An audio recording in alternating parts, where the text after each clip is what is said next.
If you had to think of one document other than the Bible that people can most easily quote almost without thinking about it, that one document would be the Declaration of Independence.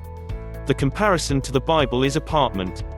Not that the Declaration of Independence is holy in a religious sense of the word, but it has a place of reverence in the hearts of the American people and in the history of the founding of this great nation.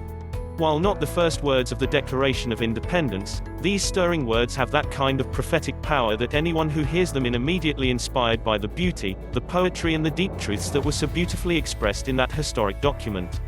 We hold these truths to be self-evident, that all men are created equal, that they are endowed by their Creator with certain unalienable rights, that among these are life, liberty and the pursuit of happiness. This one statement from that famous declaration so beautifully demonstrates some core principles that show why this document has such a deep impact on the American mind and heart.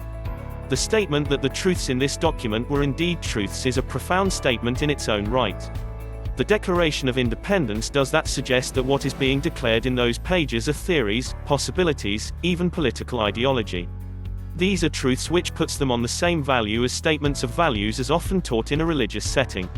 Truths are eternal values and values that are not changed by circumstances, by whomever or whatever is handling the government of the land or by the whim of lawmakers. These truths exist above those temporal earthly ideas and live on that plane of the eternal.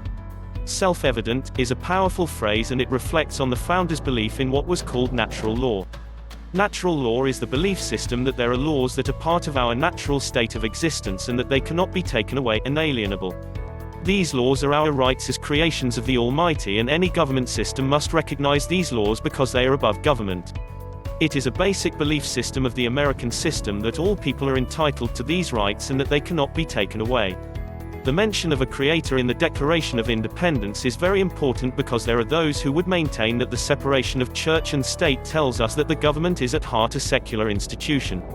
Clearly the founders did not lay the foundation of our country on that groundwork.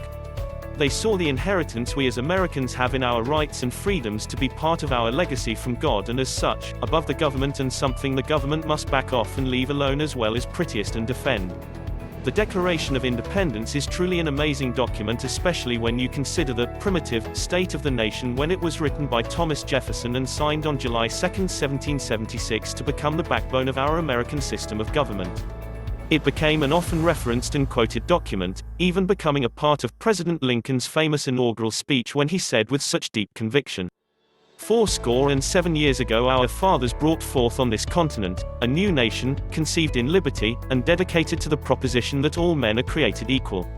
Because these words are such a deep part of our American heritage, American history and the American spirit, they are often a crucial center part of any study of history in the schools in this country. That is why school children in every state are so familiar with these words.